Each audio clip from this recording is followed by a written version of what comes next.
Ano ang kinalain sang estudyante subong kag sang sadtuanay? Sang sadtuanay, blackboard lang na kag chalk, maalaman kag kabaluman magbulalasa ang kabataan. Sa subong, may picture, may TV, may blackboard, may chalk, may laptop, may flashcard, may chart, kag labaw sa tanan, ang maestra daw halos ginahimo na nga clown para nga maging lively ang klase. Igo mo rahon, pagkadason adlaw kung imo reviewhon, halos tanan estudyante may mga amnesia. Ni may isa, haluson daw hindi makadumdum sa imo nga leksyon. Kag kabudlay pa pabasahon.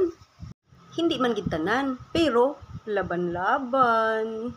Wala ko nagareklamo ha, kay kabalo kami, nga mga teachers, kabalo ko, bilang isa ka maestra, amo na duty nga paalamon namon ang kabataan. Galing lang, i-reflect man kung ano ang aton subong ayhan nga matuod gid nga problema sa sulod sa eskwelahan, nga aba lang nagaamo ini nga daw halos ang tanan ginahatag ta naman sa ila.